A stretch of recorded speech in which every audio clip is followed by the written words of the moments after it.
I'm pleased to say that the Secretary of State for Culture, Media and Sport, Lucy Frazer, joins us now to discuss the Conservative Party manifesto. Great to have you here. Thank you nice for to be here, Sophie. In the studio. I guess I started the programme talking about, what's the story of this election? All kind of great campaigns need a narrative. So what's the story of the manifesto today, do you think? The story of the manifesto is 14 years ago, we inherited a very poor economy where Labour, as it has done every single time it's been in power, overspent and left us with no money. And we turned the economy around. And we was turning a corner, and then we had COVID.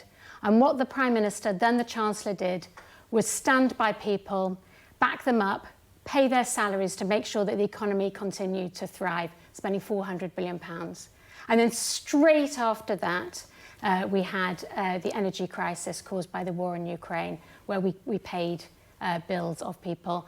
And that meant that we've had a period where the Conservatives have been supporting people who needed support. And notwithstanding that, what we've done over the last 14 years is turn the economy around. What the statisticians have said is that we bounced back from the pandemic quicker than most other G7 countries, that our economy is growing faster than most other G7 countries. And what he is able to do now the economy is starting to turn a corner, is set out a plan for the future. And what that plan for the future is tax cuts, not tax rises, as you will see under Labour.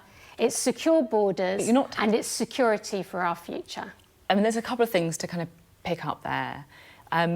First, I think some of our viewers might be asking if it's really credible to say that, the economy is in the state that you said is right now. They're feeling it in their pockets, their mortgage rates. You say that growth is rebounding, but growth has been, pretty limping along the bottom for a while now. But I just want to pick up on what you said about tax cuts, because Ed Conway's just been showing us the numbers, and taxes are still due to go up under these plans. Yes, less quickly, but taxes are due to go up overall. So you're not cutting taxes. Well, let me deal with both of those points. So first of all, what I said is the economy is starting to turn a corner.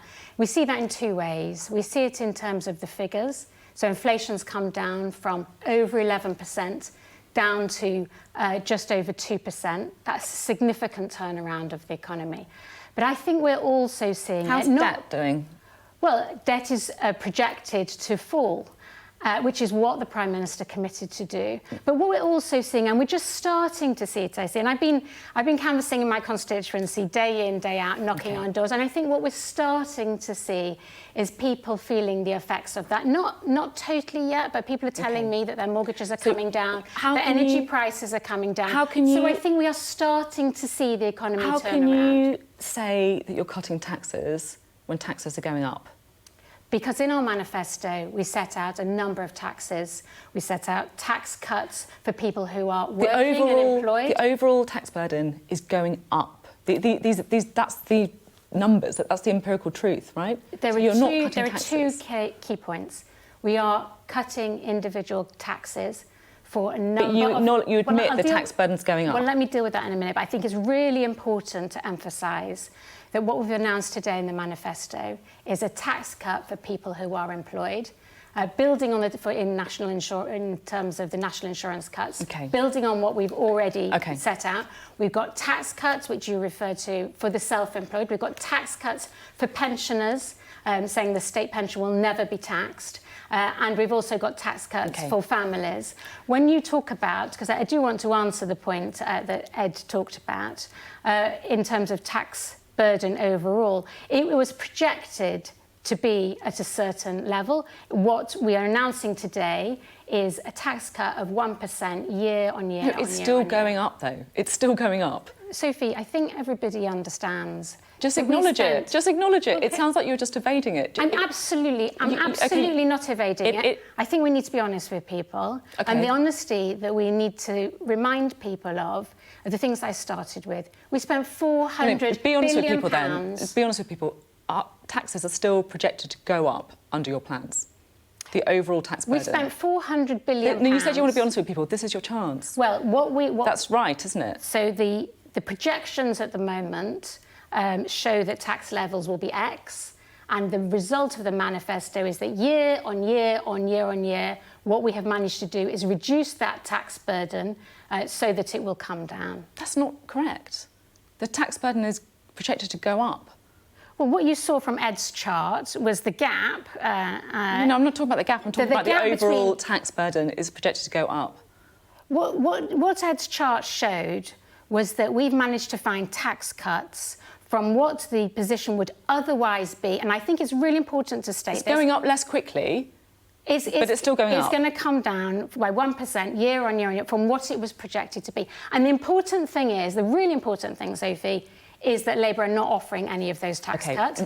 And instead of that, they are offering tax rises. So people's taxes will go up by at least £2,000 if they vote for Labour and we get a Labour government. And I think there's a really important distinction to make between our manifesto and what we're going to hear from the Labour Party. We will talk about the Labour Party plans later, including when they publish their manifesto, and also with Darren Jones later on the programme as well. I just want to look at your costings document, because I guess what I'm trying to work out, right, is, not talking about the rights or the wrongs, the policies, but trying to work out if this is a serious manifesto from a party that thinks it could have a chance of enacting these plans, right? So just looking at the kind of costings document, you're saying that you want to save £20 billion over the next Parliament, so going up to £6 billion, by tackling the tax gap, so cracking down on tax avoidance and evasion. I mean, that's just ridiculous, isn't it? Let me be clear. It's a serious plan for a serious government. And I think what you've seen from the Prime Minister when he was Chancellor and when he was Prime Minister is that he is totally on top of the details. 20 billion, do you really think you can get £20 billion by tackling the tax gap? Well, you talked about the tax gaps, so let me address that, because I was a Treasury Minister. I was Financial Secretary to the Treasury, and these are the sorts of submissions that were put to me. How much can we save in each budget? And the reality is that if you put more money into HMRC, so if you pay more people to work in HMRC, you do reduce tax avoidance. We see it in every single budget.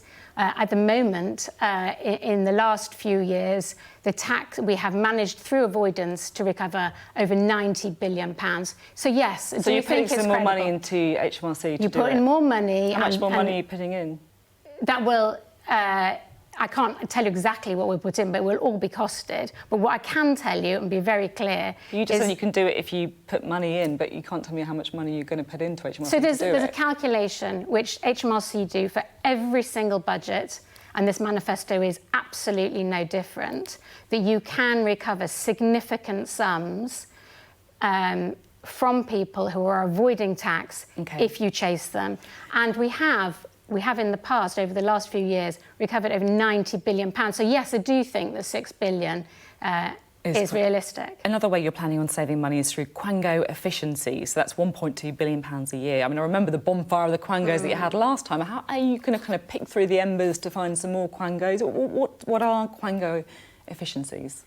Well, we're already in the middle of a review. So every single department is already doing reviews of its arm's-length bodies to see how it can get efficiencies. So I'm confident that those projections would be... What is the Quango efficient? What is it? Well, we have a huge number of arm's-length bodies where we give responsibility. Well, we always need to keep it under review because we delegate responsibility to arm's-length bodies. They grow and grow and grow and grow, and I think it's absolutely right that we look at that. I mean, Paul Johnson of the IFS put it quite succinctly, the Institute for Fiscal Studies. The Conservatives have promised £17 billion a year of tax cuts and a big hike in defence spending.